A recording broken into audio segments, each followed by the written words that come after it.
children fill their closets is an important part of the ministry at First United Church of Oak Park.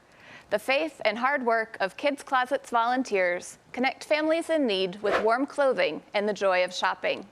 To find out more, let's welcome Julie U.S.A., a member of First United Church of Oak Park and a volunteer at Kids Kloset.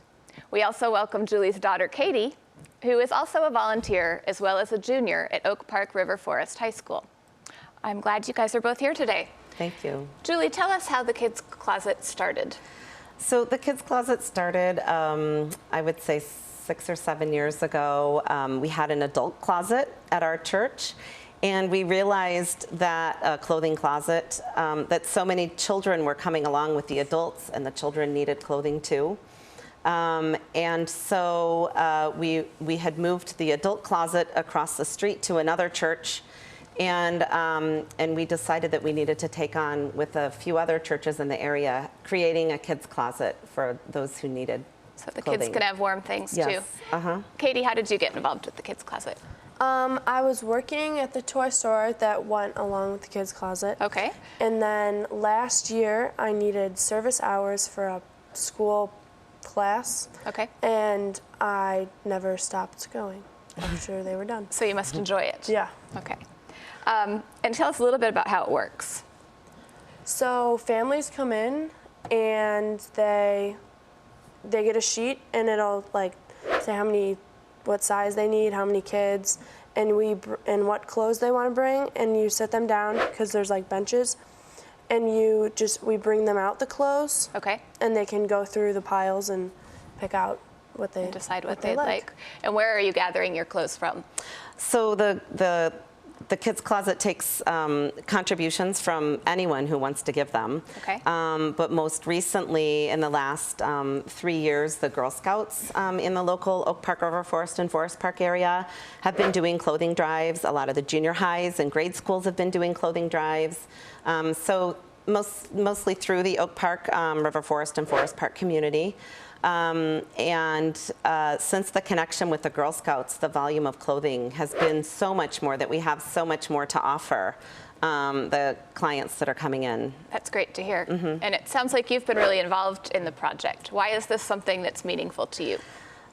You know, I constantly feel gratitude for everything we have in our lives, and I know that that life is short.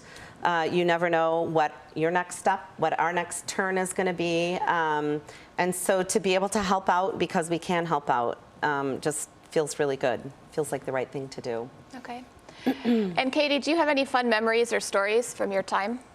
Yeah, it was when I first started going, and there was this woman and her son, they came in, and the little boy was just running around, she couldn't control her kid, the crazy, probably 4-year-old he was. Kids in stores, yeah. And just being able to help them just gave me this wake up call that this is an awesome thing that I'm a part of, and how helping people is just that way of helping people was just so heartwarming.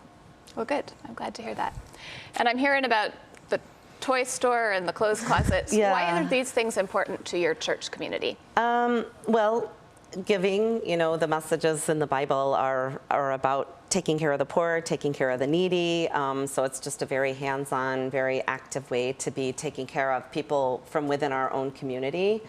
I think that's a real tight connection that we can make when we realize these are people who might be our neighbors, who might be the classmates of our kids, who are taking part of the services of what the church has to offer, and the great disparity in what we have versus what others might have access to at this point in their lives. Okay. And Katie, do you think participation in this, has it changed your faith or your thoughts about God and the church? I don't think it's changed, but I think that it's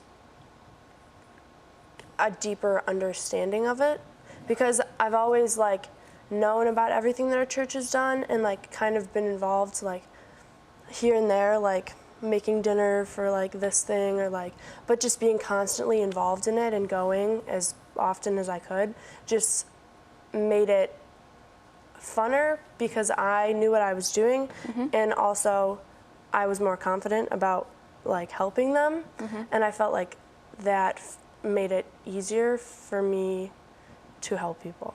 Okay, probably got more comfortable interacting. Yeah. Very good. I imagine there's some complexity to all of this. If somebody else is listening to this discussion and interested in doing something similar, what are some of the tensions that you've had, or maybe the challenges you've had to overcome?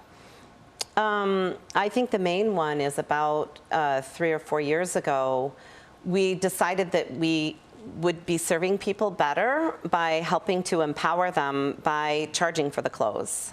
We charge minimal amounts. Katie would know the prices better than I do. I think it's $0.25 for shirts, $1 for pants, and $4 for coats. So what we consider to be very affordable prices. But the ability for people to come in and buy for their children, provide for their family, feels so much more powerful than just giving things away. Also, the women who run our Kids Kloset, the one main organizer is Susan Zaruba and Karen Petrini, and they both they just feel so strongly that this has really helped people by limiting what people can take, makes them appreciate more what they're getting. Okay. And I think that's been an important turn that we've taken. And limiting what we're serving. We also realized that we couldn't provide clothes all year round. And the volume of clothes actually that we get is huge. They pick through it. They get the very best pants and jeans and pajamas and coats and winter wear.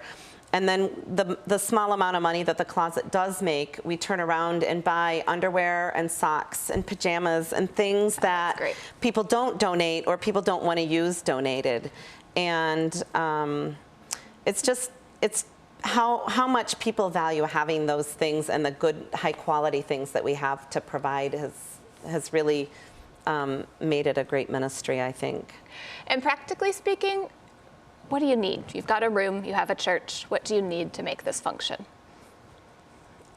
You need people like Susan and all the other volunteers who are willing to put in the time. Like I'm a junior. I go to school. Right. If I could not be able to do this by myself, like, you need dedicated adults who are like willing to put the time in. Thank you, Julie and Katie, for being here today and sharing your ministry with us. I'm Polly Toner for Different Drummers and the Greater Chicago Broadcast Ministries. Keep the faith.